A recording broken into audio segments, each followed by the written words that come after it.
Hey, what's up everybody? It's your friend Jamie here from the Sharonatsea travel channel. Hey, I'm not coming at you today from a cruise port or a cruise ship or a hotel somewhere on the way to a destination. I'm actually coming at you from right here in the house. And today we're going to talk a little bit about something that I've been working on. And that thing I've been working on is me. If you follow the channel a little bit, you know I've dropped a few pounds lately, and on some of the live shows, a few of you folks said, hey, how are you doing it? What are you doing to drop the weight? And I figured, why not make a little video to talk about it? There's a lot of people out there making videos about their process, what they're trying to do to lose pounds, and I figured, hey, I've lost some weight already. I'll share a little bit of that with you guys, and maybe it'll help somebody out, or you know, get you in the loop on why I'm doing it, and come along for the journey with me. So stay tuned. Let's talk a little bit about how I have lost 40 pounds in less than 4 months.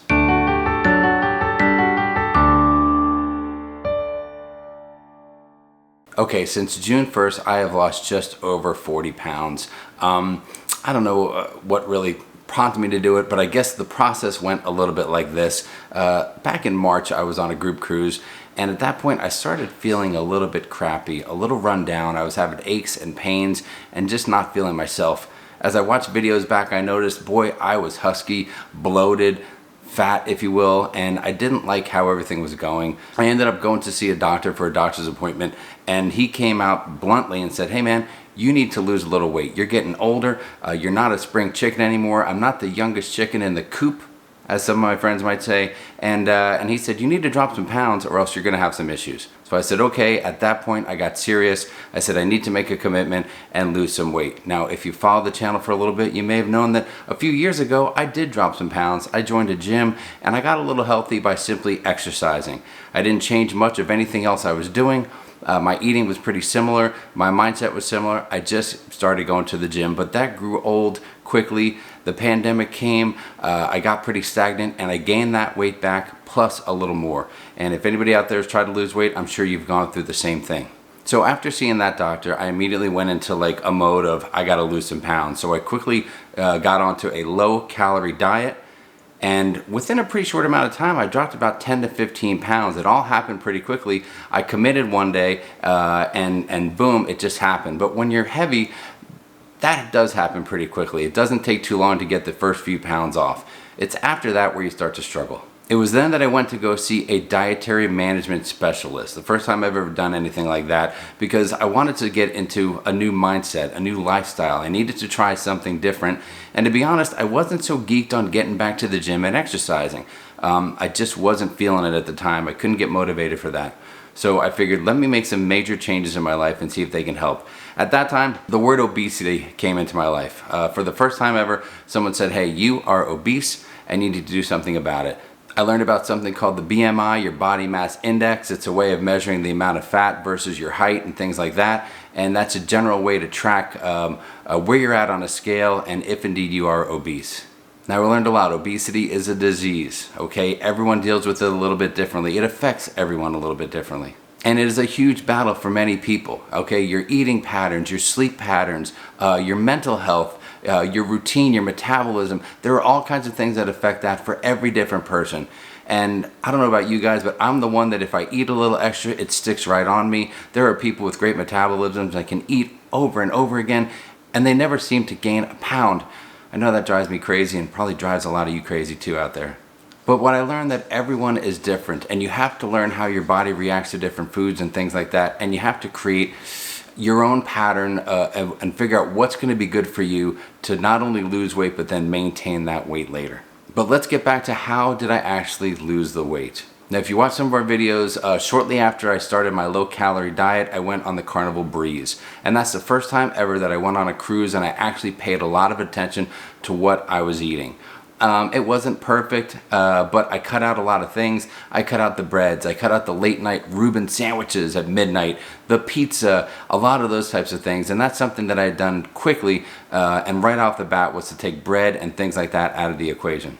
But it wasn't until after I saw the dietary specialist that I really learned a lot more about eating better and what I need to watch for as far as when putting it in my body and how it's going to affect me. The first thing I did was I went on a website called myfitnesspal.com, and for 2 straight weeks I documented everything, and I mean everything, that I was eating. Now at the time I was working with a specialist and I said, oh yeah, this person will see that I'm eating okay, I'm cutting my calories, they'll be impressed with me. Well, boy, I could not have been more wrong. What I did learn was that not only had I lowered a little bit of calories, but the things that I were eating were still incredibly high in sugars, in carbohydrates, in fats, and I learned all about that kind of stuff. But more importantly, one thing I learned was how my body is gonna work and how to lose weight and how to lose fat from my body. One thing I never really worried about was how does your body go about actually burning fat, burning calories? Well, I guess the liver has a little something to do with that. Now, obviously I was concerned because I've been doing some damage to my liver for a couple years now. You know I like to cruise and have a few cocktails and have a good time. So I was wondering if my liver would be up to the challenge of taking care of me, because I haven't taken great care of it for a while. But what I learned was to create energy, your liver is going to burn things like your sugars and carbohydrates. But once you take those out of the equation, then it will begin to just simply burn fat. Now, some of you may have heard of a diet called the keto diet, and that's a similar thing where you only put low carb or no carb products in your body. Well, what I'm doing isn't just like that. It's not that aggressive, but it is very similar. So for the first time, I started learning a little bit about how calories are burned, how fat is burned in the body, what effect the liver has on losing weight and maintaining your weight and things of that nature. I learned stuff like the liver is what's really responsible for creating the energy in your body. And the first thing it does is it's gonna burn sugar and carbohydrates. Those two things kind of go hand in hand. Once there's no sugar or carbohydrates to burn, then it will start to burn fat, and then you will start to see weight loss. It's not all about calories. You have to make a few other sacrifices in order to shed those pounds. But once I started doing it, the pounds started to come off pretty quickly. Let me give you an example of what I'm eating. I'll talk to you a little bit more about the diet. Now, for a while now, I've been following a pretty simple program. Based on the schedule that I have in life, I get up very early. I go to work early at 5 o'clock. I'm usually home by 2, and that's not that normal of a routine. So what I do is in the morning, I have a protein shake. Then as an early lunch, I have a salad with some protein and vegetables on it. Then in the afternoon, I'll have another protein shake. And then at night, I have dinner, which will include proteins and vegetables and salad again and things like that. Now, right now, my diet is in kind of a weight loss mode, okay? I'm not looking at something that I'm gonna maintain forever, but I am looking to drop pounds right now. So currently, I'm taking in about 1,000 calories a day, 20 or less grams of carbs a day, 70 to 90 grams of proteins every day, and less than 10 grams of sugar. That's something I'm trying to maintain, and that's what's helping me shed the pounds. I have also continued to document my meals every day. I've been doing that for a number of months now, and I've really learned a lot about foods, what foods have in them. If there's something I'm thinking about eating, I can enter it into this software on MyFitnessPal, and I can look to see what the calorie count, the protein count, the sugars, the carbs are. I can learn all that stuff. So not only am I looking at labels a lot now, like I never have, but I'm also researching stuff online to see what's going to be best for me. And one thing I've learned is that you wouldn't believe what kind of stuff is in foods that you think are generally healthy. Now, I'm not eating any fruit at all. You would think fruit's great for you, right? But it's got a lot of sugar, and that's not going to be good for weight loss. I'm eating a lot of vegetables, but there are a few vegetables that you need to stay away from that are very high in carbs. For example, carrots, totally off limit. Who would have thought carrots would be bad for you in this case? There's a few other rules that I'm following in general. No bread, no rice, no pasta, no beans, no potatoes, and of course, no sugars and fruits. Also, as far as vegetables go, no carrots, no peas, no corn. When I eat food, I'm eating it raw, baked, broiled, grilled. Really, any way you want to prepare it is okay, but stay away from fried. You don't want the crumbs in there, the breadcrumbs, the deep oils and things like that. Now, each time I eat a meal, I have a protein, right? Any meat, any fish, any chicken, stuff like that. Whatever you want to do, proteins are fine, but there's going to be certain levels of portions. I might have a 5, 6, or 7 ounce portion depending on what it is. I've really been focusing on a lot of chicken and a lot of fish. That's something you can eat a lot of. It's got virtually zero carb, hardly any calories in it, yet it's filling and it's good for you with all the protein. Now, the green part of my meal will include like a cup of salad. You can use other types of greens as well, spinach if you're into that, and then also a half cup of a couple different vegetables. I've been doing a lot of cauliflower, broccoli, zucchini, summer squash, different things like that. Now, you can get as creative as you want with these foods that are going to be okay. And again, it's called the lean and green diet plan. Now, I have a certain list of foods that are yay and nay for me. You can go online and search stuff like that too, and you'll find very similar diets if you just Google it and look it up. Now, as far as spicing things up, hey, you can use some different sauces, a little Tabasco, a little hot sauce, a little soy sauce. You can use a little bit of a low calorie or low fat dressing or something like that, right? Again, it's not a super extreme diet, but you're just watching what you have and going by those amounts that I mentioned earlier that I can take in: carbs, sugars, proteins, things of that nature, calories. And as long as you're maintaining that, then you're in a good place. I've even made an adjustment with my coffee in the morning. I love French vanilla creamer, and I gotta have it, but I found a way to get low fat, low carb, low sugar creamer to take care of me. Now, I mentioned you can get as creative as you want with these meals, and I'm gonna be honest, I am not going hungry. All right, I mentioned the protein shake. I'm using something called Premier Protein. I'm just mixing the powder with water. I'm not putting it in milk or anything like that.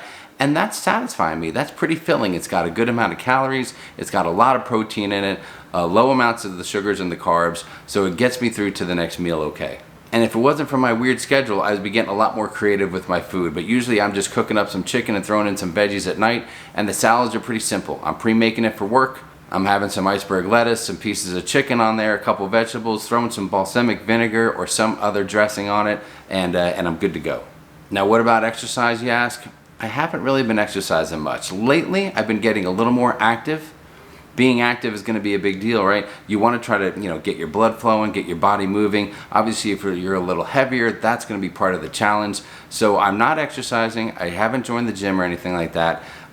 We did recently invest in an elliptical to get a little movement going. I'm doing some basic, simple exercises. Now, remember, I'm an older guy.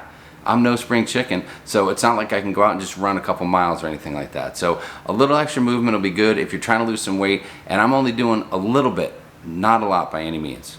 Now, another thing that's going to be really important is water. You need to drink a lot of water. You may have heard that before. My dietary specialist is recommending 70 to 80 ounces a day. That's pretty hard to do, and that'll keep me in the bathroom quite often.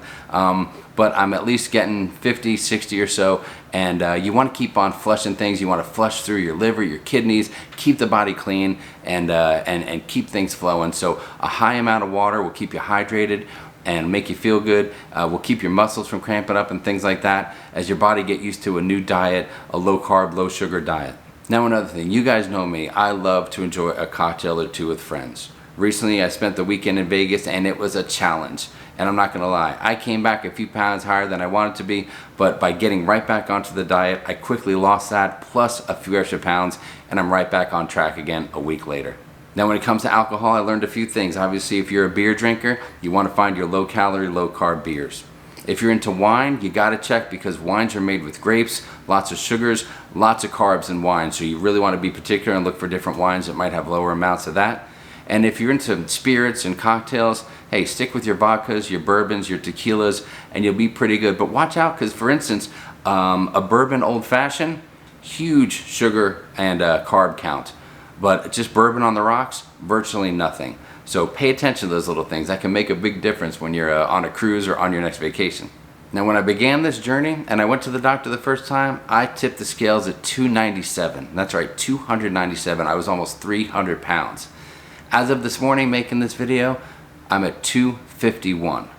Now, I'm not gonna lie, I feel pretty good about myself. And if you're out there thinking about losing weight, probably the best moment or the thing that'll get you going is when you commit. And when you drop those first few pounds and you see the difference on the scale, or when you see one of your friends or your peers at work or your spouse or your partner or whoever it is that's important in your life, and they look at you and say, hey, you're looking good. Hey, you've dropped a few pounds. Those are the things that'll get you motivated and keep you going. So if you can get through the first week or two, if you can make it over that initial hurdle, that's when things will start to get easier. And then you'll start to really focus on losing the weight, watching the pounds come off. I'll tell you what, I've had to rework all of my clothing. We have a cruise coming up on the Norwegian Prima, and I'm not even sure if I have enough clothes to get me through the trip because I've gotten small enough that so many things don't fit. And talk about a challenge, being on the Prima, the amazing restaurants on there, that will be a challenge. But I know that I'm up for it, and I think that I'm smart enough to know what I should and shouldn't eat, and I'll try best I can to make those good decisions and keep this pace going. Now, I'll keep talking to my the dietitian, the dietary specialist, and I keep checking in with her every few weeks to see what's going on. And my goal is, once I get down to, I don't know, I don't even know if I have an exact weight that I want to get to, Boy, I haven't been under 200 pounds in 25 years easily, but I want to get as close to 200 as I can. 225 might be fine, might be great for me, my build, my size, but I just want to be comfortable, healthy, and get to a point where I can move around freely, no pain, no soreness, minimize the knee cramps, all that kind of stuff.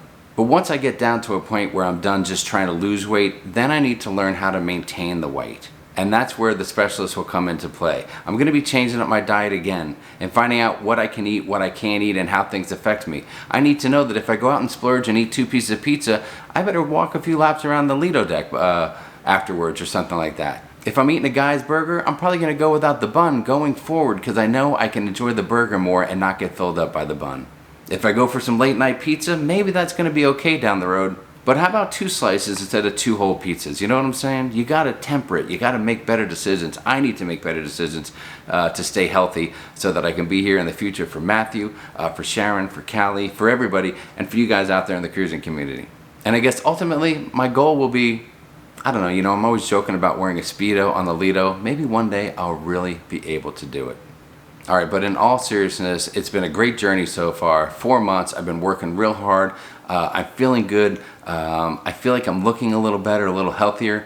And I know Sharon's happy with me. And at the end of the day, isn't that what's really important? Happy wife, happy life. So listen, I appreciate you guys listening to my story. If you want any more information, please feel free to reach out, contact me, send me a message, make a comment in the video below. And if there's something you're doing that can help somebody else, please, by all means, let us know. Put it in the comments. And before you leave, do me a favor, hit the subscribe button, maybe the thumbs up, and stay tuned because I said we're going to be on the NCL Prima here early October. It's going to be an amazing trip. We got the Carnival celebration coming up after that. A lot of cruising to do before the end of this year and into next year. And of course, by next January, for the Vloggers Cruise, I'm going to be a lean, mean cruising machine. So guys, thanks for watching. Until next time, happy cruising, and we'll see you on the gangway.